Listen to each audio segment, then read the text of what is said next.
అసలు ఒక్క photo shoot, ఒక ప్రీ వెడ్డింగ్‌తోనే సుమారు 1,500,000 మంది చూసేలా చేశారు. ఎలా bro? How is it possible? అంటే నేను ఎక్స్‌పెక్ట్ చేశాను. హ్మ్. ఇంతలా అనుకోలేదు. ఈ సాంగ్ నాకు ఎప్పటినుంచో ఒక ప్రీ వెడ్డింగ్ సాంగ్‌కై అసలు ఎంత ఖర్చు పెట్టారు? హైయెస్ట్ చెప్పండి. హైయెస్ట్ అంటే ఇంకా ఫారెన్ కంట్రీస్ పోయినప్పుడు ఆబ్వియస్లీ ఒక విషయం చెప్పండి. మీరు ప్రీ వెడ్డింగ్ చేశారా? లేకపోతే సినిమా తీశారా? టీమ్ మెంబర్స్‌ని క్యారీ చేయడానికి ఫ్లైట్ టికెట్స్ ఒక 2-3 డే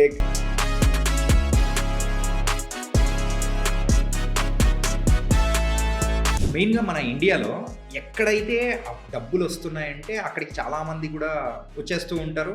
అది చేసేసి పడిపోయిన వాళ్ళు కూడా ఉంటారు. మరి ఫోటోగ్రఫీ ఇండస్ట్రీలో కూడా ఇంత మనీ ఉంది. ఇంత ప్యాషనేట్ వర్క్ ఉంది. ఇట్లా ఉంది. మరి ఎంతమంది సక్సెస్ అవుతుంటారు? ఫోటోగ్రఫీ అనేది మార్కెట్‌లో దొరికే వస్తువు కాదు. హ్మ్. మన క్రియేటివిటీ.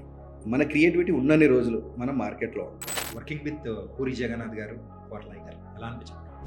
Excellent person. అంటే నిజంగా అతనితో వర్క్ చేసినప్పుడు అది కూడా ఒక బెస్ట్ మెమొరీ అనుకోవచ్చు. రీసెంట్‌గా ఏఐ అనేది కూడా ఉన్న ఉద్యోగాల్ని కూడా పీకేస్తుంది. కొత్త బిజినెస్‌లో రానివ్వకుండా ఆపుతూ ఉంది. మొత్తం ఆ పని అదే చేసేసుకుంటూ వెళ్ళిపోతుంది. మరి ఫోటోగ్రఫీ ఇండస్ట్రీలో ఏఐ యొక్క దెబ్బ ఎలా ఉంది? రోజులు చేసే పనిని గంటల్లో చేసి పెడుతుంది. ప్రాంప్టింగ్ కరెక్ట్ ఇస్తే చాలు. Yeah. అంటే ఏ జనరేట్ చేయాలన్నా మనకు చాలా మూవీస్‌లో మనం చూస్తూ ఉంటాము. ఒక ఫోటోగ్రాఫరు ఒక షూట్ చేయడానికి వెళ్ళినప్పుడు సో అక్కడ ఎవరో ఒకరిని పటాయించడం ఇట్లాంటివి. మీకేమన్నా ఇలాంటిది ఏమన్నా జరిగిందా? అంటే వర్క్ చూపించి పట్టాయిస్తా. నేను అడిగింది ఒకటైతే మీరు ఇంకొకటి మీకు కావాల్సింది చెప్పేశారు. అండ్ సేమ్ టైం ఫోటోగ్రాఫర్స్ దయచేసి ఈ విషయంలో చాలా జాగ్రత్త ఉండాలి. ఆస్ట్రోనట్కి సంబంధించింది ఒకటి ఉంది చూసారా? అది ఎలా చేశారు bro? చాలా ఉంది. అంటే ఏఐలో జనరేట్ చేశారా లేకపోతే ఎట్లా? నో అండి, అది ఒరిజినల్ పిక్చర్.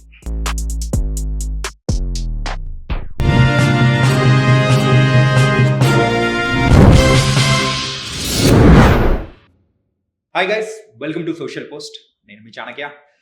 ఫోటోగ్రఫీ ఫీల్డ్లో చాలామంది అడుగు పెడుతూ ఉంటారు, కానీ క్రియేటివిటీ అనేది లేకపోతే వెంటనే వెళ్ళిపోతూ ఉంటారు. కాకపోతే ఒక పర్సన్ రీసెంట్గా ప్రీ వెడ్డింగ్ ఫోటోషూట్ అంటే ఇలా కూడా చేయొచ్చా, ఇలా కూడా ఉంటుందా అని మనందరినీ కూడా ఆశ్చర్యపరిచిన ఒక పర్సన్ ఉన్నాడు. ఆయన ఎవరో కాదు, ప్రసాద్ గారు. మరి ఆ ప్రసాద్ గారు అసలు ఈ క్రియేటివిటీ ఫీల్డ్లోంచి అసలు ఈ వెడ్డింగ్ దానిలలో ఇంత క్రియేటివిటీగా రావడానికి ద మెయిన్ రీజన్ ఏంటి? అండ్ ప్రజెంట్ ట్రెండ్ మారుతుంది, అలాగే ఫోటోగ్రఫీలో కూడా ట్రెండ్ ఏమైనా మారుతుందా? కొత్తగా వస్తూ ఉన్న మొబైల్ ఫోటోగ్రఫీ ఇలా దెబ్బపడుతుందా? అండ్ ఏ యొక్క ఇంపాక్ట్ ఎలా ఉంటుంది?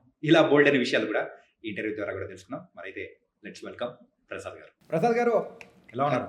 హాయ్ చాణక్య బ్రో, బాగున్నాను. మీరు ఎలా ఉన్నారు? అసలు ఒక్క ఫోటో షూటు, ఒక ప్రీ వెడ్డింగ్‌తోనే సుమారు 1,500,000 మంది చూసేలా చేసావు. ఎలా bro? How is it possible? Yes, అంటే నేను ఎక్స్పెక్ట్ చేశాను. Hmm. ఇంతలా అనుకోలేదు నేను కూడా. అంటే ప్రీ వెడ్డింగ్ అనేటప్పటికి మనోళ్ళందరికీ ఏం గుర్తొస్తుంది? అరే నీళ్ళల్లో వెళ్ళాలి, మంచులో దొర్లాలి, ఇంకా చెప్పాలంటే వేరే అన్నీ చూస్తూ ఉంటాం. కానీ ఒక ఫ్యామిలీ అందరూ చూసేలా ఒక ట్రెడిషనల్ వైజ్‌లో అన్నమయ్య సాంగ్‌తో అదరగొట్టేశారు. సో క్రియేటివిటీ చూపించారు. యాక్చువల్లీ ఈ సాంగ్ నాకు ఎప్పటి నుంచో ఫేవరెట్ సాంగ్. అంటే ఆ మెలోడీ, ఆ లిరిక్స్ గ్రేట్. అంటే హిట్ సాంగ్స్ ఇవన్నీ, అంటే ఎవర్ గ్రీన్ హిట్ సాంగ్స్. నాకు ఎప్పటి నుంచో ఈ సాంగ్ చెయ్యాలి, ప్రీ వెడ్డింగ్ చేయాలి అని ఒక ప్యాషన్ ఉంది. అలా అని చెప్పి ఎవరికి చెప్తే వాళ్ళకి చెప్పలేను నేను ఇది. ఎందుకంటే దానికి తగ్గట్టు కపుల్ కూడా సెట్ అవుతారా లేరా చూసుకోవాలి, వాళ్ళకి ఇంట్రెస్ట్ ఉంటుందా లేదా చూసుకోవాలి. ఎందుకంటే ఇమీడియట్లీ చెప్పగానే చేద్దామనే వాళ్ళు చాలా తక్కువ ఉంటారు. ఈ కాన్సెప్ట్ మొత్తం టోటల్ చేంజ్. మనం అన్నమయ్య గెటప్ అంటే తెలిసిందే మనకు అందరికీ. షర్ట్ కలర్ కాంబినేషన్ కానివ్వండి, పిలకయ్యాలి, అవన్నీ ఉంటాయి. సో అది ఇమీడియట్లీ కపుల్స్ కూడా ఒప్పుకోవాలనేది కొంచెం టిపికల్. బట్ చెయ్యాలని ఇష్టంతో నాకు కావాల్సిన ఒక 2-3 చెప్పాను. దాంట్లో వీళ్ళు ఫైనల్ చేశారు. I'm very happy. బట్ వాళ్ళు నన్ను కాన్ఫిడెంట్గా ట్రస్ట్ చేసి చేశారు చూడు, అది నాకు బాగా అనిపించింది. బట్ బాధ్యత కూడా అనిపించింది చేసేటప్పుడు. బాధ్యత. యప్. కానీ ఈ సాంగ్ ఒక క్రియేటర్‌గా అండ్ యాజ్ ఎ సినిమాటోగ్రాఫర్‌గా గానీ మీకు మైండ్‌లో ఉంటుంది. యప్. కానీ అది నార్మల్‌గా పెళ్లి చేసుకునే వాళ్ళకి చెప్పి ఒప్పించడానికి ఎంత కష్టపడ్డారు మీరు? అంటే కష్టమేం పడలేదు, కన్విన్స్ చేయాల్సి వచ్చింది. కన్విన్స్ అంటే కష్టమే కదా! బట్ అంటే మొత్తానికి అసలు నాకు ఇది వద్దు అనే వాళ్ళు కూడా ఉంటారు. అసలు ఆ హ్మ్. కాన్సెప్ట్ చెప్పకండి అసలు ఏంటండి అనే వాళ్ళు కూడా ఉంటారు. ఆ వాళ్ళని ఒప్పియాలని చాలా కష్టం అవుద్ది. కానీ ఏంటంటే సాకేత్ అండ్ వైష్ణవి అండ్ వాళ్ళ బ్రదర్ ఈయన అండ్ వాళ్ళ వదిన అంటే సాకేత్ వాళ్ళ వదిన వీళ్ళు నలుగురు ఒకరోజు ఈవినింగ్ కన్వర్జేషన్. దానికి బిఫోర్ మేము డిస్కషన్ జరిగింది. అంటే ఒక ప్రీ వెడ్డింగ్ సాంగ్ డిఫరెంట్‌గా ప్లాన్ చేయండి అన్నయ్య అని నన్నడిగారు. సో, ఏదో డిఫరెంట్ చేయాలి అని చెప్పి నేను ఒక 10, 15 డేస్ టైం తీసుకున్నాను. హ్మ్. వాళ్ళు అప్పటికి మధ్యలో చాటింగ్స్‌లలో ఏమైంది? ఏమైనా సాంగ్ ఫైనల్ అయిందా? ఎందుకంటే కాస్ట్యూమ్స్ కావచ్చు, మిగతా ఏమైనా ప్రిపేర్ అవ్వాలి కదా మేము గూడా అని అడుగుతున్నారు. బట్ ఇంకా ఫైనల్ గాలే ఆలోచిస్తున్నా అంటే కూడా వాళ్ళు కొంచెం నాకు టైమ్ ఇచ్చారు. సో, నాకు final the day early morning hours నేను వాకింగ్‌లో ఎప్పుడు సాంగ్స్ పెట్టుకొని వింటుంటా. జాగింగ్ చేసేటప్పుడు గానీ, వాకింగ్ చేసేటప్పుడు గానీ, లేదంటే లేట్ నైట్స్‌లో థింక్ చేస్తుంటా ఏం చేయాలి వీళ్ళకు అని చెప్పేసి. And one more song final చేసే ముందు కపుల్ పిక్చర్స్ మాత్రం నేను తెప్పించుకొని చూస్తాను ఫస్ట్. అంటే వాళ్ళ ఎలా ఉన్నారు, వాళ్ళ పర్సనాలిటీ కావచ్చు, లుక్ వైస్ కావచ్చు, కొంతమంది కలర్ కావచ్చు, లేదంటే ఓవల్ షేప్ ఫేసెస్ ఉంటాయి, రౌండ్ ఫేసెస్ ఉంటాయి. హ్మ్. వాళ్ళకి ఏ కైండ్ ఆఫ్ లుక్స్ బావుంటాయి, వాళ్ళకి ఏ కైండ్ ఆఫ్ కాస్ట్యూమ్స్ బావుంటాయి. ఎవ్రీథింగ్ నేను మామూలుగా గైడ్ చేస్తాను. ఎందుకంటే వాళ్ళకి ప్రీ వెడ్డింగ్ చేసుకోవాలి, ఒక డిఫరెంట్‌గా లైఫ్ లాంగ్ ఒక బెస్ట్ మెమరీ ఉంచుకోవాలనే డ్రీమ్ ఉంటది. దానికి ఎంటైర్ రెస్పాన్సిబిలిటీ ఒక ఫోటోగ్రాఫర్‌గా అండ్ ఒక డైరెక్టర్‌గా నా బాధ్యత. సో, వాళ్ళకి అడ్వైస్ గానీ, ఏదైనా క్లియర్‌గా ఇస్తుంటాను. రెఫరెన్స్ పిక్చర్స్ పంపిస్తుంటాను. ఎవ్రీథింగ్ ఇలానే ప్రొసీజర్ వెళ్తుంటదన్నట్టు. సో, అలానే వీళ్ళ ఫోటోస్ తెప్పించుకున్నా. చాలా ఆలోచిస్తుండగా నాకు ఈ సాంగ్ ఫిక్స్ అయ్యాను. హ్మ్. ఈ సాంగ్‌తో పాటు వాళ్ళకి సేమ్ ఒకే సాంగ్ మొత్తం చేస్తా అంటే కూడా వాళ్ళకు యాక్సెప్ట్ చేయకపోవచ్చని చెప్పి ఒక 3 జనరేషన్స్ హ్మ్. 3 జనరేషన్స్ ఉండేలా ఒక సాంగ్ ప్లాన్ చేసుకొని, వాళ్ళకింకా కాల్‌లో కన్వర్జేషన్‌లో ఎక్స్‌ప్లెయిన్ చేశాను. ఆ! ఫస్ట్ వినగానే ఈ 'అన్నమే' సాంగు అసలు మాకు సెట్ అవుతదంటావా అని అడిగారు. అనగానే డెఫినైట్‌లీ సెట్ అవుతది.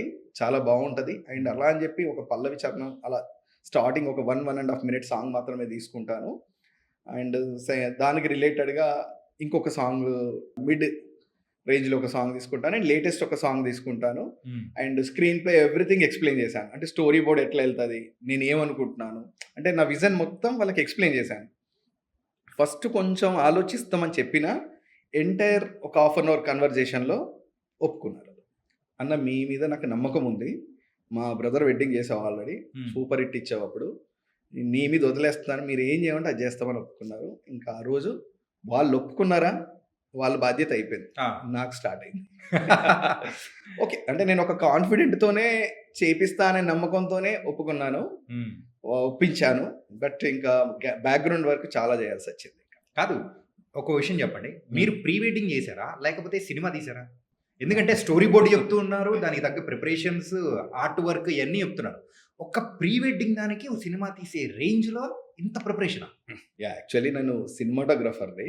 ఓకే. ఒకటి 2 సినిమాలు, చిన్న సినిమాలకు సినిమాటోగ్రఫీ కూడా చేశాను. అవి రిలీజ్ కాలేదు, ఆగిపోయాయి. హుహు. ఇక నేను అప్పటి నుంచి ఫిక్స్ అయ్యాను. అంటే ఒక కమర్షియల్‌లో నా ప్యాషన్‌ని చూపించుకోవాలనే ఉద్దేశ్యంతో నేను ప్రతీదీ ఒక మూవీ చేస్తున్నాననే ప్రిపేర్ అవుతాను. హ్మ్. సో, అలానే ప్రతీదీ అంటే ఎలాంటి సాంగ్ అయినా పర్లేదు. అంటే ఇలానే ఈ సాంగ్ ఒకటే కాదు. ఎనీ ప్రీ వెడ్డింగ్స్ మా ఛానెల్‌లో చూడొచ్చు మీరు. ఎవ్రీథింగ్ సాంగ్ కంటెంట్‌కి రిలేటెడ్‌గా costume, location, expression everything check చేసుకొనే షూట్ చేస్తాం. హుహు. ఓకే. అంటే ప్రీ వెడ్డింగ్స్ అనేది ఇప్పుడు ట్రెండ్ అనేది మారుతుందా? యాహ్! అంటే మారుతుంది అంటే ప్రీ వెడ్డింగ్ అనేది లైఫ్‌లో ఒక బెస్ట్ మెమోరీస్ వాళ్ళకి. అంటే హ్మ్. వెడ్డింగ్ బిఫోరు కపుల్స్ కలిసినప్పుడు వాళ్ళ ఒక ఎమోషన్, లవ్ అంటే మేము చూస్తుంటాం గదా! ఫస్ట్ టైమ్ ఒక అమ్మాయి, అబ్బాయి అంటే వెడ్డింగ్ బిఫోర్ షూట్ చేస్తుంటాం గదా! వాళ్ళకి తెలియని లవ్ ఎఫెక్షన్ ఉంటది. వాళ్ళు బిఫోర్ ఆ మెమోరీస్‌ని మనం క్యాప్చర్ చేసి ఇవ్వాలి. హ్మ్. దానికి మనము ఒక్కొక్కరిది ఒక్కొక్క కైండ్ ఆఫ్ టేస్ట్ ఉంటది. వాళ్ళ టేస్ట్‌కి రిలేటెడ్ మనం వర్క్ చేసి ఇవ్వాలి. సో, దానికి లిమిట్ లేదండి. ఇప్పుడు కొన్ని ప్రీ వెడ్డింగ్స్ ఫారెన్ కంట్రీలో వెళ్లి షూట్ చేస్తున్నాం. అండ్ లేదంటే ఇండియాలోనే డిఫరెంట్ స్టేట్స్‌లో వెళ్లి షూట్ చేసాం. అలానే హైదరాబాద్‌లో కూడా different locations, content, story board ఇంకా వాళ్ళతో డిస్కషన్ చేసినప్పుడు వాళ్ళకి ఏం రిక్వైర్మెంట్ ఉంది, లేదంటే హ్మ్. వాళ్ళకి సూటబుల్ రిక్వైర్మెంట్ నేనిచ్చి అడ్వైస్ చేస్తుంటాను. మీరు విన్నదైనా, చేసినదైనా గాని ఒక ప్రీ వెడ్డింగ్ సాంగ్‌కై అసలు ఎంత ఖర్చు పెడుతుంటారు? హైయెస్ట్ చెప్పండి. హైయెస్ట్ అంటే ఇంకా ఫారెన్ కంట్రీస్ పోయినప్పుడు ఆబ్వియస్‌లీ లాక్స్‌లోకెళ్ళిపోతది. 15-20 లాక్స్ కూడా ఎళ్ళిపోతది. ఎందుకంటే టీమ్ మెంబర్స్‌ని క్యారీ చేయడానికి ఫ్లైట్ టికెట్స్ ఒక 2, 3 డేస్ షూటింగ్ అన్నప్పుడు ఇంకా ఆటోమేటిక్‌గా మీకు ఆ కాలిక్యులేషన్ వచ్చేస్తది. బేసిక్‌గా ఏదేమున్నా నా దగ్గరైతే 1,00,000 నుంచి 3 lakhs 4 lakhs వరకు ఛార్జ్ చేస్తున్నానండి నేను. కాదు అదేంటి భయ్యా 15 lakhs 20 lakhs ఇది ఒక ప్రీ వెడ్డింగ్కే లేకపోతే మొత్తం టోటల్ ఓవరాల్గా ప్యాకేజా? నో అంటే 10 to 15 lakhs అనేది హై ఎండ్ నేను చెప్పేది. ఓకే. ఇది ప్రతి ఒక్కరు ఎఫర్ట్ పెట్టలేరు, అది చేయలేరు. సో ఇదేంటంటే మనం ఈక్వల్ టు ఒక మూవీ ప్రైవేట్ ఆల్బమ్ షూటింగ్ చేసినట్టుగా లైట్స్, ఎక్విప్మెంట్స్, అసిస్టెంట్స్, టీమ్ ఈ అందరినీ మనం ఫారెన్ కంట్రీ తీసుకెళ్లాలన్నప్పుడు వాళ్ళ ఫ్లైట్ టికెట్స్, అకామిడేషన్ ఇవన్నీ చూసుకోవాల్సి వస్తాయి కదా. అక్కడ ఆ ఖర్చు కావచ్చు, సేమ్ టైం మా షూటింగ్ కూడా మేము కూడా ఒక 1-2 daysలో చేయలేము, 3 to 4 days చేయాల్సి వస్తుంది. సో ఇదంతా ఎంటైర్ కలుపుకున్నప్పుడు అవుతాయి. సో ఇప్పుడు ప్రెసెంట్ ఇండియాలో ది బెస్ట్ ప్రీ వెడ్డింగ్ బాగా చేయాలి అంటే ఒక 2 days మినిమం షూటింగ్ పెట్టుకోవాల్సి వస్తుంది. అట్లీస్ట్ మా షూటింగ్ ఖర్చు ఒక 1.5-2 lakhs, వాళ్ళకి అడిషనల్ ఖర్చులు ఈజీగా ఒక 1.5 అవుతుంది. అంటే 3.5 lakhsలో ది బెస్ట్ ఒక మూవీ లో ఒక హీరో హీరోయిన్ ఒక మూవీ సాంగ్ చేసినట్టే అండి. భయ్యా అంత బడ్జెట్లో ఈజీగా పెళ్ళిళ్ళు చేసేసుకుంటున్నారు. I agree. బట్ ఏంటంటే నేను కూడా ఏంటంటే నేను 3 lakhs 4 lakhs 5 lakhs ఇదైతేనే చేస్తాను, నేను ఎప్పుడు కూర్చోను. కాకపోతే ఏంటంటే నా వర్క్స్ చూసి వచ్చి కనెక్ట్ అయ్యే వాళ్ళు, కాంటాక్ట్ అయ్యే వాళ్ళు ఉంటారు. వాళ్ళకు ఇలాంటి క్వాలిటీలో ఇలాంటి స్టాండర్డ్స్ మెయింటైన్ చేయాలంటే ఈవెన్ సినిమాటోగ్రాఫర్ కావచ్చు, ఫోటోగ్రాఫర్ కావచ్చు, డైరెక్షన్ కావచ్చు, ఎంటైర్ టీమ్, లైటింగ్ ఎక్విప్మెంట్ కావచ్చు, ఒక 5 to 6 members అసిస్టెంట్స్, ఇంతమందిని ప్రాపర్గా ఒక సౌండ్ సిస్టము ఇవన్నీ మెయింటైన్ చేస్తూ చేయాలి. కాబట్టి ఆటోమేటిక్గా అందరికీ పేమెంట్ షేర్ అవుతుంది. కాబట్టి ఆబ్వియస్లీ బడ్జెట్ ఎక్కువ అవుతుంది. లేదు మా బడ్జెట్ ఇంతే ఉంది, మనం ఏం చేయొచ్చు అంటే కూడా వాళ్ళకు కూడా అడ్వైజ్ ఇస్తున్నాను. వాళ్ళ బడ్జెట్లో కూడా ది బెస్ట్ మెమరీస్ అయితే ఇస్తున్నాను. అంటే నో లిమిట్ లేదు కదా ఒక వర్క్ చేయాలనుకున్నప్పుడు. సో ఏదైనా ఎంటైర్ షూటింగ్ నేను 50,000 ఆల్సో డూ. ఇది ప్రీ వెడ్డింగ్ అనేది మ్యాండేటరీగా ఎందుకు అవుతుంది అసలు? అంటే పెళ్లి చేసుకుంటున్నాం అనేటప్పటికి ప్రీ వెడ్డింగ్ కంపల్సరీ ఉండాలి, ఎంగేజ్మెంట్ లేకపోయినా పర్లేదు అనే రోజులు వచ్చేసి.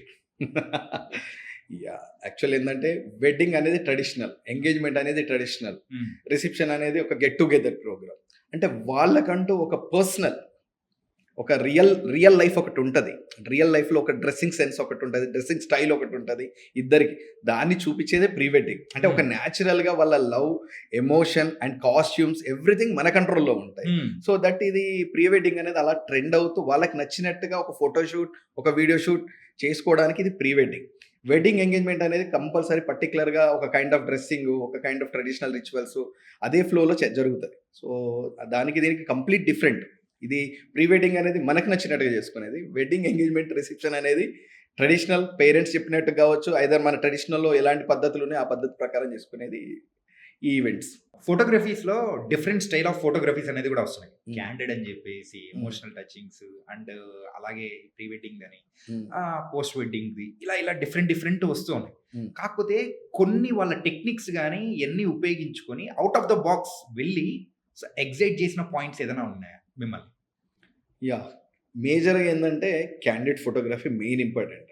క్యాండిడ్ మీన్స్ న్యాచురల్గా వాళ్ళకి తెలియకుండా వాళ్ళ యొక్క ఎక్స్ప్రెషన్స్ని క్యాప్చర్ చేసేదే క్యాండిడ్ ఫోటోగ్రఫీ. సో వెడ్డింగ్లో వాళ్ళ రిచువల్స్ జరిగేటప్పుడు అటు పేరెంట్స్ కావచ్చు, కపుల్స్ కావచ్చు, వాళ్ళ కజిన్స్ కావచ్చు, రకరకాల ఎమోషన్స్ టైప్లో ఉంటాయి. అంటే స్టార్టింగ్ నుంచి అంటే ఎనర్జీ లెవెల్స్, హ్యాపీ మూమెంట్స్ నుంచి ఎండ్ అప్పగింతలు, సాడ్ లెవెల్ వరకు. అప్పగింతలు అనగానే అందరూ బాధపడుతూ పెళ్లి కూతురు అప్పయ్యపాస్. అంటే ప్రతిదీ వాళ్ళ లైఫ్లో న్యాచురల్ ఎక్స్ప్రెషన్, వాళ్ళు మనం చేపించుకునేది కాదు.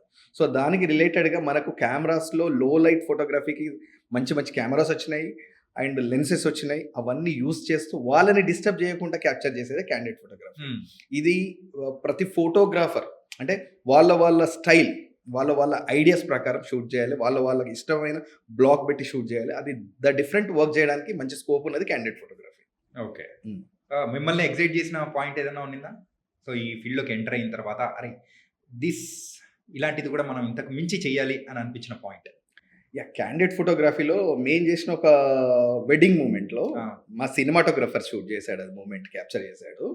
అంటే పెళ్లి కొడుకు పెళ్లి కూతురు లవ్ మ్యారేజ్, వాళ్ళ ఇంట్లో ఏదో ఒప్పించి చేసుకున్నట్టున్నారు. బట్ పేరెంట్స్ అందరు ఇన్వాల్వ్ అయ్యారు, అందరు హ్యాపీగా ఉన్నారు అక్కడ. బట్ అట్లా ఒప్పించి చేసుకున్నప్పుడు వాళ్ళిద్దరి మధ్యలో ఒక చిన్న లవ్ అండ్ ఎమోషన్ ఒక కైండ్ ఆఫ్ ఉంటుంది. జీలకర్ర బెల్లం పెట్టే టైంలో పెళ్లి కూతురు వాటర్ డ్రాప్ ఇట్లా పడుతుంది, కరెక్ట్గా ఇట్లా డ్రాప్ ఇట్లా పడుతుంది. ఆ టైంలో సినిమాటోగ్రఫర్ ప్రాపర్ ఇట్లా క్యాచ్ చేశాడు. అంటే ఆ వీడియో చూస్తే నాకే గూస్ బంప్స్ వచ్చాయి. అంటే వాళ్ళిద్దరు మేము ఒకటయ్యాం, ఇంకా వాళ్ళకి అంతకు మించి సంతోషం ఏముంటుంది వరల్డ్లో. అంటే వాళ్ళకి నచ్చి ఇద్దరు లవ్ చేసుకున్నారు. ఆ టైంలో వాళ్ళు పెళ్లి అయిపోతుంది అనే ఎమోషన్లో పెళ్లి కూతురు కొంచెం కళ్ళు నుంచి వాటర్ డ్రాప్ వచ్చింది. ఆ డ్రాప్ క్యాప్చర్ చేశాము. అసలు ఎక్సలెంట్ అన్నట్టు. మా వీడియో కూడా అది సమ్ 2 మిలియన్స్ 3 మిలియన్స్ ఏదో వెళ్ళింది 1-2 డేస్లో. చాలా మంది కనెక్ట్ అయ్యారు. అంటే అలాంటి మూమెంట్స్ క్యాప్చర్ చేయడం మోర్ ఇంపార్టెంట్. అంటే అది మనం చెప్పి చేసి వచ్చేది కాదు. సో అది నాకు బెస్ట్ మూమెంట్ అనిపించింది. కరెక్ట్‌గా ఆ కైండ్ ఆఫ్ ఏదన్నా వస్తుందా అని చెప్పేసి వీఆర్ వెయిటింగ్ ఏమో కదా. యాక్చువల్లీ క్యాండిడేట్ ఫోటోగ్రఫీ అంటేనే వెయిటింగ్. అంటే నేషనల్ జియోగ్రఫీ ఛానల్లో వాళ్ళు అడవిలోకి వెళ్ళి జూమ్ లెన్స్లు పెట్టుకొని ఏ ఒక్క షాట్ ఏది బెటర్ వస్తుందో చూద్దామని గంటలు గంటలు రోజులు కూర్చుంటారు. వాళ్ళ ముందు మేము చాలా చిన్న అసలు క్యాండిడేట్ ఫోటోగ్రాఫర్స్ అంటే. వెడ్డింగ్లో ఫోటోగ్రాఫర్ అటెన్షన్ ఎలా ఉండాలి అంటే ప్రతి క్షణం, అంటే అక్కడ బ్రైడ్ పేరెంట్స్ కావచ్చు, బ్రైడ్ సిస్టర్స్ కావచ్చు, గ్రూమ్ పేరెంట్స్ కావచ్చు, గ్రూమ్ సిస్టర్స్ కావచ్చు, వీళ్ళందరూ ఎమోషన్స్ని మనం ఎట్లా క్యాప్చర్ చేయాలో, వాళ్ళు ఏం చేస్తున్నారు, ఆ టైంలో ఎలాంటి లెన్స్ వాడాలి, ఎలా మూమెంట్ని మనం ఉండాలి, అటెన్షన్ ఉండేదే క్యాండిడేట్ ఫోటోగ్రఫీ. ఎంత అటెన్షన్ ఉంటే అంత డిఫరెంట్ మనకు పిక్చర్స్ దొరుకుతాయి, వాళ్ళు ఎంజాయ్ చేస్తారు. మీరు చెప్తూ ఉంటే రీసెంట్‌గా విజయ్ దేవరకొండ అండ్ రష్మిక గారి మ్యారేజ్ జరిగిన టైంలో ఆ రష్మిక గారి కంట్లోంచి ఒక చిన్న డ్రాప్ రాలేదు కానీ ఆ కంట తడి కనిపించింది. Yes, correct, exactly. అరే అది చూడగానే వావ్ అనే కైండ్ ఆఫ్ ది ఎగ్జాక్ట్. అవును. సో నేను కూడా చూశాను. ఈవెన్ ఆ టైంలో కొంతమంది మొబైల్స్లో కూడా కొన్ని షూట్ చేసినట్టు ఈ మధ్యకాలంలో యూట్యూబ్లో మనకు కనబడుతున్నాయి. వాళ్ళిద్దరు కలిసి వెళ్తున్నప్పుడు ఆ రష్మిక విజయ్ దేవరకొండ గారిని చూస్తూ ఒక ఎక్స్ప్రెషన్స్ ఉంటాయి. సీరియస్లీ అవన్నీ న్యాచురల్ మూమెంట్స్, అవి మనం చేపించుకునేవి కావు. సో అలాంటి క్యాప్చర్ చేయడం అనేది మోర్ ఇంపార్టెంట్ ఫోటోగ్రఫర్కి అది. ఎందుకంటే మనం ఎన్ని ఫోజెస్ పెట్టి ఎన్ని క్రియేటివిటీ ఐడియాస్తో షూట్ చేసినా అదొకటి ఒక లెవెల్, అది ఉండాల్సిందే డెఫినెట్గా. కానీ అన్నిటికంటే వాళ్ళని ఇంప్రెస్ చేసేది క్యాండిడేట్ మూమెంట్స్ ఏదైతున్నాయో అవేనండి. మరి ఆ వెడ్డింగ్లో మీకు బాగా నచ్చిన మూమెంట్ కానీ ఏదైనా ఉన్నాయా అది చూసిన ఫొటోస్లలో కానీ? విజయ్ దేవరకొండ, ఎగ్జాక్ట్లీ. వాళ్ళు విజయ్ దేవరకొండ గారు ఇట్లా వాక్ చేసుకుంటూ రష్మిక వాక్ చేసుకుంటూ వస్తుంటే ఫోకస్ అవుట్లో విజయ్ గారు ఉండి ఇలా సైడ్ ఇలా చూస్తుంటాడు. అది న్యాచురల్ మూమెంట్ షాటే, భలే అనిపించింది. అంటే కంపోజిషన్ కానీ ఒక స్టోరీ ఉంది దాంట్లో, అది నాకు చాలా బాగా నచ్చిన షాట్ అది. అంటే ఆ వెడ్డింగ్ చూసిన తర్వాత అందరూ కొంచెం డిఫరెంట్గా ట్రై చేస్తున్నారు అనుకుంటా. Exactly, me also. అంటే అలాంటి మూమెంట్స్ ఇంకా బాగా చేయాలి మనం. ఈవెన్ ఆల్సో రీసెంట్గా మా టీం మెంబర్స్ అందరిని కూర్చోబెట్టి మీటింగ్ పెట్టాను. ఆ పిక్చర్స్ని రెఫరెన్స్ చూపించాను. సేమ్ టైం నేను జనరల్గా చెప్తుంటాను ఇది రెగ్యులర్గా, బట్ మూమెంట్ అయిన క్యాప్చర్ అయిన పిక్చర్స్ని చూపించినప్పుడు ఇంకొంచెం క్లియర్గా అర్థమవుతాయి ఎదుటి వాళ్ళకి. అది ఒక రెఫరెన్స్ అనుకోవచ్చు. సేమ్ టైం అలాంటి మెమరీస్ మనం కూడా తీయాలి, మనం కూడా డిఫరెంట్గా యాంగిల్స్ వెతుక్కోవాలి, డిఫరెంట్గా షార్ట్ చేయాలి అని అనిపించింది నాకు కూడా. ఓకే. అంటే ఈ ఫోటోగ్రఫీస్లో డిఫరెంట్ చూస్తున్నాం. కాకపోతే ఆ రిలీజ్ చేసిన తక్కువ ఫొటోస్ అయినా కానీ హార్ట్ టచింగ్ ఎట్లా క్యాప్చర్ చేస్తారు దట్ మూమెంట్? ఆ సెన్స్ ఉండాలా ఒక ఫోటోగ్రాఫర్? డెఫినెట్లీ ఆ సెన్స్ ఉండాలి, పేషెన్సీ ఉండాలి, ప్యాషన్ ఉండాలి. ఫోటోగ్రఫీ అనేది కెమెరా పెట్టుకొని, లెన్స్లు పెట్టుకొని, ఎక్విప్మెంట్ కొనేది అనేది మనీ మ్యాటర్ ఎవరి దగ్గర లేదు. అందరు కొనేయగలుగుతారు. 15-20 lakhs పెడితే మంచి ఎక్విప్మెంట్ వచ్చేస్తుంది, అది మ్యాటర్ కాదు. కానీ ఫోటోగ్రాఫర్ అనేది ఫస్ట్ ప్యాషన్తో చేయాలి వర్క్. మనం క్లయింట్ని హ్యాండిల్ చేస్తున్నామా, క్లయింట్ మనకి బుక్ చేశాడా, వాళ్ళకి ఏం రిక్వైర్మెంట్ ఉంది, వాళ్ళు ఏం ఎక్స్పెక్ట్ చేస్తున్నారు మన దగ్గర నుంచి, ఎండ్ ఆఫ్ ది డే వాళ్ళకి ఏమి ఇవ్వాలి, అది చూసుకొని మనం వెళ్ళిన ఆ 2-3 hours మనం కరెక్ట్ జాబ్ చేసేది. ఆ 2-3 hours మెయిన్ మూమెంట్స్ ఉంటాయి. అక్కడ మనం అటెన్షన్, అంటే ఈవెన్ ఫోన్ కాల్స్ ఇవన్నీ మన పక్కన వాళ్ళు ఏం చేస్తున్నారు, వీళ్ళు ఏం చేస్తున్నారు, ఫోన్ కాల్స్ ఏమైనా బిజినెస్ కాల్స్ ఆ టైంలో క్లోజ్ చేయాలి. అప్పుడు ఓన్లీ ఆ 2 hours వాళ్ళకి మెయిన్ మెమరీస్ ఇచ్చే టైమే ఆ 2 hours. ఆ 2 hours ఫోకస్ అంతా వాళ్ళ మీద పెట్టామనుకో ఆటోమేటిక్గా డిఫరెంట్ షాట్స్ దొరుకుతాయి, డిఫరెంట్ వర్క్ క్లయింట్కి ఇస్తాం, వాళ్ళు అప్రిషియేట్ చేస్తారు, ఆటోమేటిక్గా మన బిజినెస్ కూడా ఇంప్రూవ్మెంట్ అవుతుంది. క్లయింట్స్ దగ్గర నుంచి కొందరి దగ్గర నుంచి ఒక కంప్లైంట్ అనేది కూడా వింటూ ఉంటాం. ఫోటోగ్రఫీ సూపర్గా చేస్తారు, అన్నీ బాగా చేస్తారు, కానీ ఆల్బమ్ ఇచ్చే టైం ఎందుకు అంత ఎక్కువ డ్యూరేషన్ తీసుకుంటూ ఉంటారు చాలా మంది ఫోటోగ్రాఫర్స్? ఆల్బమ్ అనే కాదు, టీజర్స్ ఆల్సో డిలే అవుతుంటాయి. కానీ ప్రతిదీ ఇక్కడ బోత్ సైడ్ ఉంటాయండి ప్రాబ్లమ్స్. ఈవెన్ మనం ఫోటోగ్రాఫర్స్ని బ్లేమ్ చేయాల్సిన అవసరం లేదు, అటు క్లయింట్స్ని బ్లేమ్ చేయాల్సిన అవసరం లేదు. ఒకటి, ప్రొడక్షన్ అవ్వడానికి మినిమం టైం అవుట్ ఉంటుంది. ఇక్కడ ఏంటంటే బెస్ట్ ఎడిటర్స్, బెస్ట్ ఫోటోషాప్ చేసేవాళ్ళు చాలా తక్కువ ఉన్నారు. వాళ్ళని చూస్ చేసుకున్నప్పుడు మనకి 2-3-4 టాపర్స్ ఉంటారు, వాళ్ళతోనే ప్రొడక్షన్ చేయాలనేది మాకుంటుంది. అంటే కొన్ని వర్క్స్ ప్రెజర్ ఉన్నప్పుడు ఏమైందంటే ఒకరిది కంప్లీట్ అయిన తర్వాత ఒకరు వీళ్ళే చేయాలి, వీళ్ళు చేస్తే బాగుంటుంది అన్నప్పుడు ఒక పర్సన్కి ఒక లిమిట్ టైం ఉంటుంది ఒక వర్క్ చేయడానికి. అలా ఒకదానికి వెళ్ళినప్పుడు కొంచెం డ్యూరేషన్ పడుతుంది. ఇక్కడ ఫోటోగ్రాఫరు ఎవరైతే ఉన్నారో ప్రాపర్ ఎడిటర్స్ని, మెంబర్స్ని పెంచుకొని ప్రాపర్గా చేసుకోవడం ఒక పద్ధతి. ఒకవేళ మనం అందరిని పెంచుకున్నాం, అందరు production team proper excellent team, నా దగ్గర 10 మంది ఫోటోషాప్ ఎడిటర్ ఉన్నారు, ఎడిటర్లు ఉన్నారు, ప్రాపర్ నా వర్క్ తగ్గట్టు సఫిషియెంట్ టీమ్ ఉందనుకో, ఇంకో ప్రాబ్లం ఏం చెప్పండి, ఆల్బమ్ సెలెక్షన్ డిలే. హ్మ్. అంటే క్లయింట్‌కి మనం ఇచ్చినప్పుడు పిక్చర్స్ సెలెక్షన్ చేయమంటాం. వాళ్ళు ఆ టైంలో ఆ ఎనర్జీ లెవెల్స్‌లో బానే చూస్తారు. కొన్ని పిక్చర్స్ ఎడిట్ చేసి ఇస్తాం, అయిపోద్దక్కడ. కానీ వాళ్ళు ఆల్బమ్ సెలెక్షన్ చేసుకోవడానికి సంవత్సరాలు టైం తీసుకున్న రోజులు కూడా ఉన్నాయి. సంవత్సరాలా? ఇప్పటికి నా దగ్గర ఎన్నో ఇయర్స్ నుంచి నాకు ఫుల్ పేమెంట్ చేశారు. పేమెంట్ ప్రాబ్లమ్ కాదు, ఏం కాదు. బట్ వాళ్ళకున్న బిజీ స్కెడ్యూల్స్‌లలో సెలెక్షన్ చేయలేకపోతున్నారు. అక్కడి నుంచి కూడా డిలే జరుగుతుంది. ఒక సీజన్‌లో 15, 20 వెడ్డింగ్స్ చేశామనుకో, నెక్స్ట్ సీజన్ కల్లా 20 వెడ్డింగ్స్ కంప్లీట్ చేసుకొని మళ్ళీ ఫ్రెష్‌గా అక్కడ వర్క్ స్టార్ట్ చేసుకోవచ్చు అనుకుంటాం. కానీ ఆ టైంకి ఇందులో ఉన్న బ్యాలెన్స్ ఉన్న కపుల్స్ కూడా ఆల్బమ్ సెలెక్షన్స్ కాక మిగిలిపోతాయి. మేము ఆ టైంకి మళ్ళీ ఒక 20, 30 వెడ్డింగ్స్ చేస్తాం. ఆ టైంవి ఉంటాయి. మళ్ళీ ఆ టైంకి కొంతమంది పాత వాళ్ళు కలెక్షన్ చేసినవి ఉంటాయి. సో వీటి వల్ల కూడా కొంచెం టైం డ్యూరేషన్ ఇబ్బంది అవుతుంటుంది. సో ఇక్కడ కొంతమంది ఫోటోగ్రాఫర్స్ డిలే వర్క్స్ ఉన్నాయి. సేమ్ టైం ఫోటోగ్రఫీ వర్క్ చేసిన తర్వాత ప్రొడక్షన్ చేసి ఇద్దామంటే కూడా వాళ్ళు సెలెక్షన్ చేయకుండా మనం ఏం ఆలోచన చేయలేం కదా. అయితే రెండు సైడ్ నుంచి ప్రాబ్లమ్స్ ఉన్నాయి. ఓకే. అంటే ఫోటోగ్రఫీ అనేటప్పటికి ఇట్స్ మెమరబుల్స్, అంటే మెమరీస్ని ఇవ్వడమే మీ పని. సో అట్లాంటిది ఫోటోగ్రాఫర్స్ డార్క్ సైడ్ వాళ్ళ లైఫ్లో, సో మనం ఇప్పటివరకు పాజిటివ్స్ మాట్లాడుకున్నాం, బాగానే ఉంది. కానీ వాళ్ళ లైఫ్లో కూడా ఒక చీకటి కోణం అనేది కూడా ఉంటుంది. ఏంటంటే మనం చూసేదంతా అది కాదు, ఆ కెమెరా చూసే కంటి నీరు కూడా వస్తూ ఉంటుంది అని చెప్పేసి అని అంటారు చాలామంది కూడా. సో మరి దానికి మీరేమంటారు? డెఫినెట్గా ఫోటోగ్రాఫర్ ఎంత హ్యాపీగా నవ్వుతూ షూట్ చేస్తున్నా, ఎంత మంచి మెమరీస్ మీకు ఇవ్వడానికి ట్రై చేస్తున్నా, దాని వెనకాల చాలా కష్టం ఉంటుందండి. ఎందుకంటే ఎర్లీ మార్నింగ్ ముహూర్తం 7 o'clock రావాలి. మండపంకి ఎంట్రీ కావాలంటే వాళ్ళు ముందు ప్రిపేర్ అయ్యి 5కో 5:30కో అక్కడ ఉండాలి. అంటే అంటే టైం క్లయింట్ కంటే ముందు 1 hour ముందు ఉండాలి. అప్పటికి ఒకసారి బ్రేక్ఫాస్ట్లు కావు, టిఫిన్ కూడా కాదు, ఒక్కోసారి వచ్చి చేస్తూనే ఉంటారు. అక్కడ ఈవెంట్ అనేది కంటిన్యూ బ్యాక్ టు బ్యాక్ జరుగుతుంటుంది. ఒక్కోసారి బ్రేక్ఫాస్ట్ లేకుండా సాయంత్రం 4 వరకు కూడా వర్క్ చేసిన ఫోటోగ్రాఫర్స్ ఉన్నారు. అంటే కడుపులో ఆకలి ఉంటుంది, ప్రతి ఒక్కరికి ఆకలి టైంలో తినాలని అనిపిస్తుంది కదా. బట్ అక్కడ స్నాక్స్ తిరుగుతున్నా, ఎందుకంటే ఆ ఫోటో షూట్ చేస్తూ స్నాక్స్ తినాలంటే ఎవరికి కొంచెం అందరూ మమ్మల్ని చూస్తుంటారు కాబట్టి తినాలని ఇది ఉండదు. సో టైం ఉండదు బేసిక్గా. అక్కడ ప్రతి మూమెంట్ క్యాప్చర్ చేయాలి, ఇవన్నీ ఉంటాయి. అంటే అంత కష్టపడుతూ వర్క్ చేసుకునే వాళ్ళు ఉన్నారు. సో ఆ టైంలో అందరూ సఫర్ అవ్వాల్సిందే. అంటే కష్టం చేసేటప్పుడు ఇవన్నీ కామన్ అనుకున్నా, ఇవి కొంచెం మాకు కష్టంగా కూడా ఉంటాయి. బట్ ఇక చేస్తుంటాం, తప్పదది. మెయిన్గా మన ఇండియాలో ఎక్కడైతే డబ్బులు వస్తున్నాయంటే అక్కడికి చాలామంది కూడా వచ్చేస్తూ ఉంటారు, అది చేసేసి పడిపోయిన వాళ్ళు కూడా ఉంటారు. మరి ఫోటోగ్రఫీ ఇండస్ట్రీలో కూడా ఇంత మనీ ఉంది, ఇంత ప్యాషనేట్ వర్క్ ఉంది, ఇట్లా ఉంది, మరి ఎంతమంది సక్సెస్ అవుతుంటారు? ఫోటోగ్రఫీ ఇండస్ట్రీలో మనీ ఉంది, కానీ దాంతోపాటు ప్యాషన్ కూడా మనకు ఉండాలి. ఫోటోగ్రఫీ అనేది మార్కెట్లో కొనే వస్తువు కాదు, ఇది మన క్రియేటివిటీతో చేసే వర్క్. సో ఇది ఇందులో సక్సెస్ అవ్వాలి అంటే మనీ గురించి వస్తే సక్సెస్ అవ్వరు, ప్యాషన్తో వస్తే సక్సెస్ అవుతారు. అంటే ఎక్విప్మెంట్ అనేది బజాజ్ ఫైనాన్స్ వాళ్ళు ఇస్తే 15 లక్షలు పెట్టి ఎక్విప్మెంట్ కొనేయచ్చు, కానీ అది తీయడానికి స్కిల్స్ ఉండాలి, పేషెన్సీ ఉండాలి, ఇవన్నీ ఉంటేనే ఫోటోగ్రఫీ చేయగలుగుతారు, స్టాండర్డ్గా నిలబడగలుగుతారు. సో నేను చెప్పే పాయింట్ ఏంటంటే ఫోటోగ్రఫీ రంగంలోకి రావాలనుకోవడం చాలా మంచిది, బిజినెస్ పరంగా చాలా బాగుంది. నేను దాదాపు 30 years నుంచి ఫీల్డ్లో ఉన్నాం. నేను సెకండ్ జనరేషను. అంటే ఆలోచించండి, నేను సెకండ్ జనరేషన్ కూడా ఇదే ఫీల్డ్లో ఉన్నా అంటే నాకు సఫిషియెంట్ ఉండేపటికే ఉన్నాను. కానీ దీంతో పాటు passion and update and everything, patience, అన్నిటికంటే ఇంపార్టెంట్ పేషెన్సీ, ఇవి ఉంటే 100% ఈ ఫోటోగ్రఫీ రంగం సక్సెస్. ఒకవేళ ఓన్లీ మనీ కావాలి, ఏదో నేను డబ్బు గురించే చేస్తున్నా అంటే మాత్రం ఫోటోగ్రఫీ రంగంలోకి అసలు రాకపోవడమే బెటర్. మీరు 30 years నుంచి ఇండస్ట్రీలో ఉన్నారు, మన పృథ్వీ గారు లాగా. 30 years ఇండస్ట్రీ ప్రసాద్ గారు అన్నట్టు.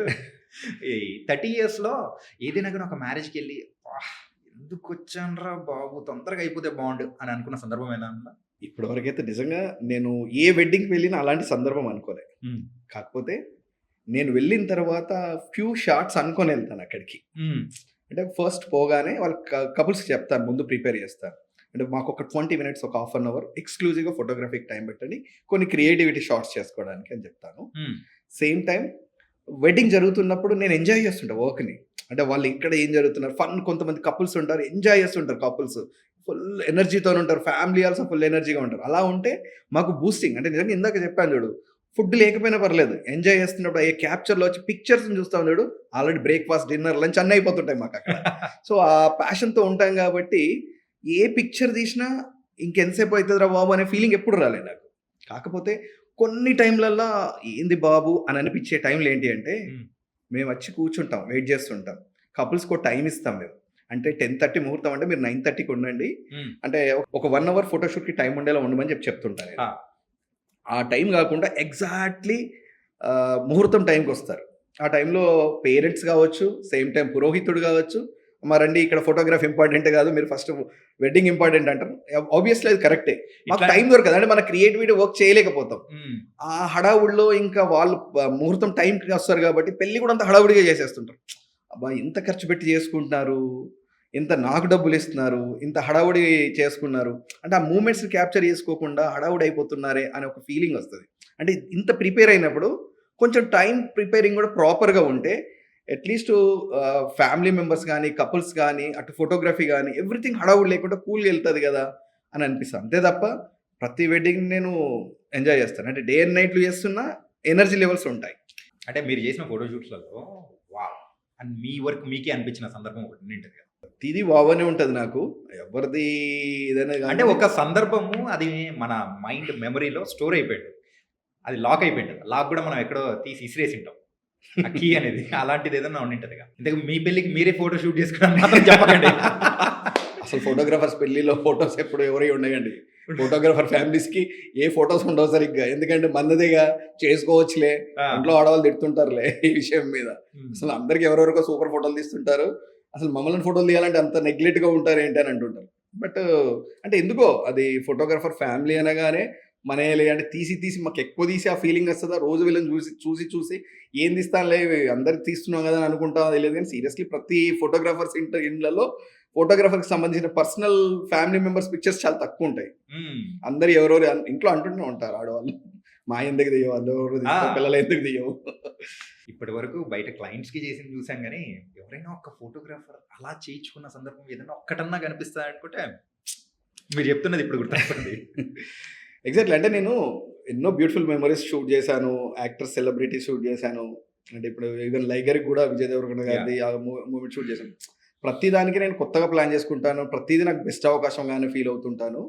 బట్ నాకు నిజంగా ఈ రీసెంట్‌గా చేసిన దాంట్లో ఆ 'అన్నమయ్య' సాంగ్ అనేది నాకు లైఫ్‌లో బెస్ట్ మెమరీ. ఓకే. ఎందుకంటే one of the challenging video అది. అంటే నేను క్లయింట్‌కు ఎక్స్‌ప్లెయిన్ చేశాను. వాళ్ళు ఒప్పుకున్నారు. కానీ అది వాళ్ళని ప్రెజెంట్ చేసి ఎక్కడ ఆడియన్స్ చూసే వాళ్ళకి వావ్! ఎలా చేశాడని అనిపించేలా ఉండాలి గానీ, ఎందుకు చేశాడని అనిపించేలా ఉండకూడదు. సో, వాళ్ళకి సూటబుల్ కాస్ట్యూమ్ గానీ, సూటబుల్ విగ్ గానీ, మేకప్ గానీ, అండ్ బ్యాక్‌గ్రౌండ్ గానీ, అండ్ టేకింగ్ చేసే షార్ట్ యాంగిల్స్ గానీ, ఎవ్రీథింగ్ టేక్ కేర్ చేయాల్సొచ్చింది. అండ్ ఎండింగ్ వరకు ప్రొడక్షన్‌లో డీఐ కలర్ గ్రేడింగ్‌లో గూడా 3 జనరేషన్ సాంగ్స్ గదా అవి. ఆ జనరేషన్‌కి రిలేటెడ్ ఒక టింట్ ఉంటది. అంటే కలర్ గ్రేడింగ్స్ మారిపోతుంటాయి. మనము ఓల్డ్ మూవీస్ చూసినప్పుడు ఒక కైండ్ ఆఫ్ కలర్స్ ఉంటాయి. హ్మ్. మిడిల్‌లో చూసినప్పుడు ఒక కైండ్ ఆఫ్ కలర్స్ ఉంటాయి. ఇప్పుడు లేటెస్ట్‌లో కలర్ గ్రేడింగ్స్ చేంజ్ ఉంటాయి. ఎందుకంటే అప్పుడున్న జనరేషన్ తగ్గట్టు, అప్పుడున్న ఎక్విప్‌మెంట్ తగ్గట్టు అప్పుడు కలర్స్ గానీ, లైట్స్ గానీ అవన్నీ యూజ్ చేసేవాళ్ళు. ఇప్పుడు గూడా అప్‌డేట్ అయ్యాం కాబట్టి ఒక కైండ్ ఆఫ్ ఉంటాయి. అంటే మనం ఓల్డ్ సాంగ్ తీసుకున్నప్పుడు హ్మ్. ఎంటైర్ బ్యాక్‌గ్రౌండ్ గానీ, మేకప్ గానీ, కలర్ గ్రేడ్ గానీ, కెమెరాలో ఉండే బ్లాక్స్ గానీ ఎవ్రీథింగ్ టేక్ కేర్ చేస్తేనే కరెక్ట్ మ్యాచ్ అవుతది. ఓకే. లేదంటే అది కరెక్ట్ కనబడక ఎందుకు చేశారనే లెవెల్‌లో ఉంటది. సో, అది చాలా జాగ్రత్తగా చేయాలి. అది చేశాను. అది సక్సెస్ అయింది. ఆడియన్స్ చాలా కనెక్ట్ అయ్యారు. మంచి మంచి అప్రిషియేట్ మెసేజెస్ పెట్టారు. అంటే ప్రతి ఒక్కరిది బ్లెస్సింగ్ అనిపించింది నాకు. అది ఒకటి చాలా హ్యాపీ అనిపించింది. వర్కింగ్ విత్ పూరి జగన్నాథ్ గారు ఫర్ లైగర్ ఎలా అనిపించింది? Excellent person. హ్మ్. అంటే నిజంగా అతనితో వర్క్ చేసినప్పుడు అది కూడా ఒక బెస్ట్ మెమరీ అనుకోవచ్చు. అంటే నాకు స్టిల్ ఫోటోగ్రఫీ నేను. హ్మ్. పోస్టర్స్ చేయాలి. అక్కడ నాకు షూట్‌కి ఒక half an hour time spend చేస్తారు. అంటే ఆలోపు నేను ఆ లొకేషన్‌లో వాళ్ళని ఎలా ప్రెజెంట్ చేయాలో ప్లాన్ చేసుకోవాలి. హ్మ్. నేను పూరి గారి టేస్ట్ నాకు తెలుసు కాబట్టి అక్కడున్న సాంగ్ లొకేషన్ ఎలాంటి సాంగ్ చేస్తున్నారు, ఆ కాస్ట్యూమ్స్ ఎట్లున్నాయో చూసుకొని నేను కొన్ని రిఫరెన్స్ పిక్చర్స్ కలెక్ట్ చేసుకుంటే ఖాళీ టైంలో. సార్ ఇది నేను ఇలా అనుకుంటున్నాను. మీరేమైనా అడ్వైస్ ఇస్తారా? అని చెప్పి తీసుకెళ్ళి ఆ ట్యాబ్‌లో చూపించేవాడిని. హ్మ్. ఈ షార్ట్స్ ఇలా తీద్దాం అనుకుంటున్నాను అనగానే ఎవ్రీథింగ్ ఫైన్ అమ్మా. మీరు అంటే నాకు ఏం అవసరమో అది మీరు సెలెక్ట్ చేశారు. థ్యాంక్ యూ అని చెప్పాడు. ఒకటి 2 అడ్వైజెస్ కూడా ఇచ్చాడు. హ్మ్. తనతో వర్క్ చేస్తున్నప్పుడు నిజంగా ఒక బెస్ట్ ఎక్స్‌పీరియన్స్ అని చెప్పి అనుకోవచ్చు. పూరి గారు, చార్మి గారు, విజయ్ దేవరకొండ. ఎక్సలెంట్. అసలు ఈవెన్ చార్మి మేడంతో కూడా చాలా సేపు మాట్లాడాను. వర్క్స్ చూపించాను. చాలా బాగా చేస్తున్నావు. ఇది ఇలా చేయి, ఇలా చేయి అని చెప్పి తను అడ్వైస్ ఇచ్చింది. అసలు అంటే ఎంటైర్ ప్రాపర్ టీమ్. అసలు ఎక్సలెంట్ టీమ్. నాకు చాలా హ్యాపీ ఉంది అక్కడ వర్క్ చేయడం. రీసెంట్‌గా మీ వర్క్స్‌లలో ఒకటి మాత్రం చాలా ఇంప్రెసివ్‌గా నా ఒక్కడికే కాదు, చాలా హ్మ్. మందికి కూడా అనిపించింది ఏంటంటే హ్మ్. వితికా షేరు గారు అండ్ వాళ్ళ హస్బెండ్ హ్మ్. హ్మ్. మన వరుణ్ సందేశ్ గారు, వాళ్ళిద్దరిది ఒక పిక్ రీసెంట్‌గా ఒక మూవీకి సంబంధించి వచ్చింది. హ్మ్. హ్మ్. అదే అండి ఆస్ట్రోనట్. హ్మ్. ఆస్ట్రోనట్‌కి సంబంధించింది ఒకటి ఉంది చూసారా? అది ఎలా చేశారు బ్రో? చాలా ఉంది. అంటే ఏఐలో జనరేట్ చేశారా లేకపోతే ఎట్లా? నో. నో. నో అండి. అది ఒరిజినల్ పిక్చర్. అది ఏ జనరేట్ కాదు. సో, వితిక గారు ప్రొడ్యూసర్‌కి నన్ను సజెస్ట్ చేశారు. అంటే ప్రసాద్ ఇట్లా నా ఫోటో షూట్స్ చాలా చేశాడు. నాకు కంఫర్ట్ తను. ఒకసారి మీరు మాట్లాడండి. మీకు ఓకే అంటే ప్రసాద్ గారితో వెళ్తే బెటర్ అని నిజంగా నాకు వితిక గారు నా రెఫరెన్స్ ప్రొడ్యూసర్‌కి పంపించింది. తను యూఎస్‌లో ఉన్నాడు. తను ఇమ్మీడియేట్‌లీ కాల్ చేసి రెఫరెన్స్ పిక్చర్స్ పంపించి ఇలా చేద్దాం అనుకుంటున్నాం. మరేంటి అంటే నేను ఇమ్మీడియేట్‌లీ ఓకే చెప్పాను. సో, సీరియస్‌లీ వర్క్ చేసేటప్పుడు I am also best experience అది కూడా. ఎందుకంటే ఆస్ట్రోనట్ ఆ లైటింగ్ థీమ్ అంతా డిఫరెంట్‌గా ఉంటది. ఆ పోస్టర్ డిజైనర్ గూడా వచ్చాడు షూట్ చేసేటప్పుడు. వాళ్ళొక కైండ్ ఆఫ్ బ్యాక్ లైట్ పెట్టేసి టాప్ నుంచి లైట్ పెట్టి లైటింగ్‌లో గేమ్ ఉంది అది. సో, సేమ్ టైమ్ ప్రొడక్షన్ కూడా చాలా బాగా చేశారు ఎడిట్ దానికి. అంటే బోత్ సైడ్ అంటే ఇటు ఫోటోగ్రఫీ లైటింగ్ బాగుండాలి. సేమ్ టైమ్ పోస్టర్ చేసే డిజైనర్ బాగుండాలి. Same time couple energy levels బాగుండాలి. ఎవ్రీథింగ్ మ్యాచ్ అయినాయి అక్కడ చాలా బాగా. రీసెంట్‌గా ఏఐ అనేది కూడా ఉన్న ఉద్యోగాల్ని కూడా పీకేస్తుంది. హ్మ్. కొత్త బిజినెస్‌లో రానివ్వకుండా ఆపుతూ ఉంది. మొత్తం ఆ పని అదే చేసేసుకుంటూ వెళ్ళిపోతుంది. మరి ఫోటోగ్రఫీ ఇండస్ట్రీలో ఏఐ యొక్క దెబ్బ ఎలా ఉంది? డెఫినెట్‌గా కొంత పర్సెంటేజ్ అయితే ఉందండి. దీనికి ఫోటోగ్రఫీ రంగం కంటే ఎక్కువ మన పోస్ట్ ప్రొడక్షన్‌లో ఎఫెక్ట్ చాలా వచ్చింది. ఎందుకంటే ఆఫ్టర్ ఎఫెక్ట్స్ పోస్ట్ ప్రొడక్షన్ చేసే వాళ్ళకి కొన్ని జనరేషన్‌లో చాలా ఈజీగా అవుతున్నాయి. అంటే రోజులు చేసే పనిని హ్మ్. గంటల్లో చేసి పెడుతుంది. ప్రాంప్టింగ్ కరెక్ట్ ఇస్తే చాలు. యాహ్! అంటే జనరేట్ చేయాలన్నా మనకు క్రియేటివిటీ నాలెడ్జ్ అయితే ఉండాలండి. జనరేట్ ఎవరు దొరికితే వాళ్ళు చేయలేరు. అంటే ఇమాజినేషన్ ఉండాలి. అంటే ఒక మనం ఏదన్నా మూవ్‌మెంట్ ఇవ్వాలన్నా, ఏదైనా ప్రెజెంట్ చేయాలనుకున్నా ఒక direction kind of knowledge generate చేసే వాళ్ళకి డెఫినిట్‌గా ఉండాలి. అది ప్రాంప్టింగ్ ఇస్తేనే అది మనకి యాస్ ఇట్ ఈస్‌గా ఇస్తది. కొంతవరకు జనరేషన్ వాడుతున్నారు. బట్ అన్ని ప్లేస్‌లలో జనరేట్‌తో పని చేయలేము. ఎందుకంటే న్యాచురల్ ఈజ్ న్యాచురల్. హ్మ్. AI is AI. అంటే కొన్ని చిన్న యాడ్స్‌లలో బ్యాక్‌గ్రౌండ్‌లో ఏదో కంటెంట్ విజువల్స్ చూపియాలి అనుకున్నప్పుడు మనం ఆ కంటెంట్ విజువల్స్‌ని ఫోటోషూట్ చేయలేము. అంత టైం పెట్టలేము. హ్మ్. ఆ చిన్న దాని గురించి ఏఐలో వెళ్ళిపోతున్నారు. వాళ్ళ ఉన్న కంటెంట్‌ని బ్యూటిఫుల్ క్రియేట్ చేసుకుంటున్నారు. కానీ మీ సక్సెస్ సీక్రెట్ ఏంటి? ఏంటంటే ఒకే ఇండస్ట్రీలో 30 ఇయర్స్‌గా ఉండడం అంటే it's not so easy. Creative ఫీల్డ్‌లో మనం చూస్తుంటాం. చాలామంది ఒకప్పుడు గ్రేట్ క్రియేటర్స్‌గా ఉన్నవాళ్ళు ఇప్పుడున్న జనరేషన్‌ని ఆ ఒక జనరేషన్ యొక్క ట్రెండ్‌ని క్యాచ్ చేయలేక పడిపోయిన సందర్భాలు. మరి వాట్స్ డిఫరెన్స్ విత్ యూ? అంటే మా డ్యాడీ ఒకటి చెప్పాడండి. ఫోటోగ్రఫీ అనేది మార్కెట్‌లో దొరికే వస్తువు కాదు. హ్మ్. మన క్రియేటివిటీ. మన క్రియేటివిటీ ఉన్నన్ని రోజులు మనం మార్కెట్‌లో ఉంటాం. అంటే మార్కెట్‌తో పాటు మనం అప్‌డేట్ అవుతుండాలి. జనరేషన్‌తో పాటు మనం మారుతుండాలి. మన ఏజ్ ఎక్కడున్నా సరే జనరేషన్‌కి సింక్ అయ్యేలా మనం ఉండాలి. సో, అప్పుడు ఉన్నంత మటుకు సక్సెస్ ఉంటామని చెప్పాడు. అదే ఫాలో అవుతున్నాను. అదే చేస్తున్నాను. అందుకే మార్కెట్‌లో ఇన్ని రోజులున్నాను. ఓకే. అంటే ఇప్పుడు జెన్‌జీ వాళ్ళ టేస్ట్ ఎలా ఉందసలు? వాళ్ళ ఫోటో షూట్స్ గాని, లేకపోతే వాళ్ళు ఒకవేళ పెళ్లి చేసుకుంటున్నా గాని, వాళ్ళు అడుగుతున్నది మెయిన్‌గా డిమాండ్స్ ఏంటి?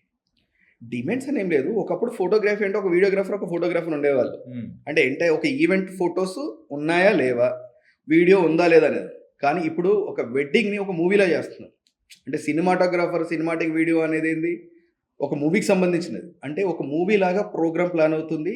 ఒక మూవీకి ప్లాన్ చేసినట్టుగా లైటింగ్ సెటప్ పెట్టుకుంటాం. ఒక మూవీకిలో క్యాప్చర్ ఎలా చేస్తున్నాం అలా 2, 3 కెమెరాస్ యాంగిల్స్‌లో పెట్టేసి వీడియో షూట్ చేస్తున్నాం. ఎడిటింగ్ కూడా అలానే చేస్తున్నాం. అంటే ఇప్పుడు teaser 3 minutes, 4 minutes teasers main highlight అండి సినిమాటోగ్రఫీ. ఆ టీజరు షూట్ చేసేటప్పుడు ఒక 3-4 మెంబర్స్ కెమెరామెన్ షూట్ చేస్తారు. హ్మ్. దాన్ని ఒక 3 మినిట్స్‌లో మనం అవుట్‌పుట్ ఇస్తాం. జనరల్‌గా ఆ ఒక టీజర్ ఎడిట్ చేయడానికి 1 వీక్ టు 10 డేస్ పడుతుందండి. 3 మినిట్స్ వీడియో చేయడానికి. అంటే దీన్ని ఒక ఆడియో బేస్ చేసుకొని, ఆడియోకి రిలేటెడ్‌గా షార్ట్ సింక్ చేసి, ఒక క్రియేటివిటీ ఐడియాగా ఎడిట్ చేస్తున్నాం. అంటే మూవీలో ఒక ప్రొడక్షన్ ఎలా చేస్తారో అలానే ఇప్పుడు చేస్తున్నాం. ఇంతకుముందు అలా ఉండేది కాదు. ఒక ఎంటైర్ ఈవెంట్ ఉందా? ఆ ఎడిటింగ్‌లో మొత్తం మాకు వీడియో వచ్చిందా? అలా ఉండేది. సో, ఇప్పుడు ఒక మూవీలాగా ప్లాన్ చేస్తున్నాం. మూవీలాగా అప్డేట్ అయిపోయింది. వర్క్ ప్రొడక్షన్ ఎక్స్‌పెన్సివ్స్ కూడా అలానే అయినాయి. టెక్నీషియన్స్ కూడా అలానే అయ్యారు. వాడే ఎక్విప్‌మెంట్ కూడా అలానే ఉన్నాయి. ప్రొడక్షన్ టీం కూడా ఇప్పుడు అలాంటి టీంనే వాడుతున్నాం. అంత Hmm. అప్డేట్‌లో ఉంది కాబట్టి ఎక్స్‌పెన్సివ్ కూడా అందుకే పెరుగుతుంది. క్వాలిటీ అందుకే వెళ్తుంది. అలా ఫాలో అయినోళ్ళు మార్కెట్‌లో ఉంటున్నారు. మీరు ఎప్పుడైనా కానీ ఒక వీడియో కానీ ఒక షూట్ చేసిన తర్వాత ఆ Hmm. కార్డ్ పోగొట్టుకున్న సందర్భం ఏదైనా ఉందా? ఇంపాసిబుల్ అండి. నేనైతే ఇప్పటి వరకు ఎందుకంటే రీసెంట్గా సినిమా చూసా ప్రీ వెడ్డింగ్ అని చెప్పేసి. సో ఆ సినిమాలో ఒక ఫోటోగ్రాఫర్ ఆ కార్డు మెమరీ కార్డు పోగొడితే ఏమవుతుందంటే ఇదవుతుందా అని అనిపించింది. ఎగ్జాక్ట్‌లీ. అంటే నాకు అలాంటి సందర్భం కాలే గానీ, నా ఫ్రెండ్స్ చాలా మందికి జరిగినాయి అట్లాంటి సందర్భాలు. ఎందుకంటే మనము ఒక ప్రీ వెడ్డింగ్ షూట్ చేసినా, ఐదర్ ఏదైనా ఫ్యాషన్ షూట్ చేసినా, డేటా ఒకవేళ బై మిస్ అయిందనుకోండి, ఏదో రిక్వెస్ట్ చేసుకొని, ఏదో బతిలాడుకొని, అవసరం పడితే వాటికి అయ్యే ఖర్చు మేము పెట్టుకుంటాం అని చెప్పేసి తీసుకొచ్చి ఆ షూట్ చేయగలుగుతాం. కానీ వెడ్డింగ్ అనేది మళ్ళీ ఆ జనాల్ని తీసుకొచ్చి, ఆ న్యాచురల్ మూమెంట్ తీసుకొచ్చి, ఆ మూమెంట్స్‌ని మళ్ళీ చేయలేము. సో కార్డ్ విషయంలో నేను చాలా జాగ్రత్త పడతాను. అండ్ సేమ్ టైమ్ ఫోటోగ్రాఫర్స్ దయచేసి ఈ విషయంలో చాలా జాగ్రత్త ఉండాలి. మాది ఎలా ఉంటదంటే సిస్టమేటిక్ షూట్ అవ్వగానే ఇమ్మీడియేట్‌లీ డేటాని తీసుకొచ్చి హార్డ్ డిస్క్‌లో కాపీ పెట్టి, సెకండ్ కాపీ పెట్టిన తర్వాతనే కార్డ్ నుంచి డిలీట్ చేస్తాం. ఒకవేళ డేటా మిస్ అయిందనుకోండి, ఇంకా స్టూడియో నుంచి మనిషి తప్పించుకొని పారిపోవాల్సిందే. అంత సిట్యుయేషన్ ఉంటది. ఎందుకంటే వాళ్ళ మెమోరీస్ అండి అవి. మనం డబ్బుతో వెలగట్టలేని మెమోరీస్‌ని మనం క్యాప్చర్ చేస్తున్నాం. అది మనం సీరియస్‌లీ చాలా జాగ్రత్తగా, బాధ్యతగా దాన్ని టేక్ కేర్ చేయాలి. అంటే మనం షూట్ చేసేటప్పుడు లెఫ్ట్ అండ్ రైట్ అయినా పర్లేదు నడుస్తది గానీ, డేటాని కాపీ చేసేటప్పుడు లెఫ్ట్ అండ్ రైట్ అయితే మన లైఫే స్పాయిల్ అవుతది. మనం మార్కెట్‌లో ఉండం. చాలా మూవీస్ లో మనం చూస్తూ ఉంటాము. హ్మ్. ఒక ఫోటోగ్రాఫర్ ఒక షూట్ చేయడానికి వెళ్ళినప్పుడు హ్మ్. సో అక్కడ ఎవరో ఒకరిని పటాయించడం ఇట్లాంటివి మీకేమన్నా ఇలాంటిది ఏమైనా జరిగిందా? నేను ఫోటోగ్రఫీ చేసేటప్పుడు ఎవరిని పటాయించాలని చూశాననుకో, వీళ్ళ వరకు బావుంది. కానీ పటాయిస్తా. ఎలా పటాయిస్తానంటే, ఒక వర్క్ అక్కడ నాకు బెస్ట్ మూమెంట్స్ క్యాప్చర్ అవుతున్నాయనుకో, ఇమ్మీడియేట్‌లీ షూట్ చేసి మేము ఎల్ఈడీ స్క్రీన్స్ పెడతాం అక్కడ. 10 మినిట్స్‌లో కాపీ చేసేసి మళ్ళీ అక్కడ ప్లే చేస్తాం. అంటే వావ్! అనే పిక్చర్స్ కొన్ని తీస్తాం మేము. అంటే ఇంపాసిబుల్ అంటే ఇట్లా కూడా తీయచ్చా? ఇమ్మీడియేట్‌లీ వితౌట్ ఎడిట్ ఇంత బావుంటాయి ఆ పిక్చర్స్. అంటే లైటింగ్ బేస్ చేసుకొని టెక్నికల్ లెన్సెస్‌తో షూట్ చేసినప్పుడు గానీ, కొంచెం క్వాలిటీ డిఫరెంట్ ఐడియాస్‌తో షూట్ చేస్తాం మేము. అవి ఇమ్మీడియేట్‌లీ స్క్రీన్ మీద ప్లే అవుతాయి. ప్లే అవ్వగానే దాంతో పాటు నా స్క్రీన్ ఒకటి డిస్‌ప్లే చేస్తాను మా బ్రాండింగ్‌ది. అలా క్లయింట్స్‌ని పటాయిస్తా. అంటే వర్క్ చూపించి పటాయిస్తా. నేను అడిగింది ఒకటైతే మీరు ఇంకొకటి మీకు కావాల్సింది చెప్పేశారు. సరే. అంటే యూజువల్‌గా చూస్తూ ఉంటాం కదా! అందుకోసం అడిగాను. ఓకే. అండ్ ఈ pre wedding photoshoot, post wedding photoshoot గాని, ఈ వెడ్డింగ్ యొక్క ఫోటోగ్రఫీ ఇయన్నీ సో రాను రాను ట్రెండింగ్ ఎలా ఉండబోతుంది అనుకోవచ్చు? మారే అవకాశం ఏమైనా ఉందా? డెఫినెట్‌లీ మారుతదండి. అంటే నేను ఈ 8 ఇయర్స్‌లోనే వర్క్ స్టైల్ నేను చెప్పేది. మారడం మీన్స్ ప్రతీదీ టెక్నికల్‌గా ఇప్పుడు మనకి డిజిటల్ మార్కెటింగ్ అని సోషల్ మీడియా ఉంది గదండీ! ఆ సోషల్ మీడియా వల్ల even clients also very knowledge. అంటే ఫోటోగ్రాఫర్స్ చెప్పే రేంజ్‌లో వాళ్ళున్నారు. అంటే మాకు ఇలా గావాలి, ఈ కైండ్ ఆఫ్ థీమ్ గావాలి, ఈ కైండ్ ఆఫ్ కలర్ గ్రేడ్ గావాలి అని జెప్పేసి. వాళ్ళు మార్కెట్‌లో ఒక్కొక్క జనరేషన్‌లో ఒక్కోలా వస్తుంది. సో, ప్రీవియస్‌లో మేము ఫ్లాష్ లైట్‌లు పెట్టి యూజ్ చేసేవాళ్ళం ఫోటోషూట్స్. ఇప్పుడు కంటిన్యూటీ లైట్స్ పెట్టే లెవెల్ వచ్చింది. అండ్ ప్రీవియస్‌లో సాచురేషన్ కలర్స్ ఇష్టపడేవాళ్ళు. ఇప్పుడు సింగిల్ టోన్ కలర్స్ ఇష్టపడుతున్నారు. నెక్స్ట్ అలానే కొద్ది రోజులు పోయినా కొద్దీ మారుతుంటది. అంటే సేమ్ ఫోటోగ్రఫీ వర్క్ స్టైల్ అంతా సేమే ఉంటది. But taste మారుతుంటది. సో, అలానే మనం గూడా అప్‌డేట్ అవుతుండాలి డెఫినెట్‌గా. అప్‌డేట్ అయిన రోజులు మనం ఉంటాం. ఓకే. ఇట్ వాస్ నైస్ అన్న. దానికైతే thank you for coming here and బోల్డెన్ విషయాలనేది కూడా షేర్ చేసుకున్నాం. ఎందుకు మళ్ళీ నేను ట్యాప్ చేయాల్సి వచ్చిందంటే ఆ అన్నమయ్య సాంగే అనమాట. యెస్. ఒక్కసారిగా అంతమంది అటెన్షన్ గ్రాబ్ చేసింది. ప్రీ వెడ్డింగ్ అనేటప్పటికి మనం వేరే రకంగా చూస్తున్నది. అరే ఇలా కూడా చెయ్యొచ్చా అనేది you created something. It was very very nice and thank you so much for coming. Thank you very much Chanakya.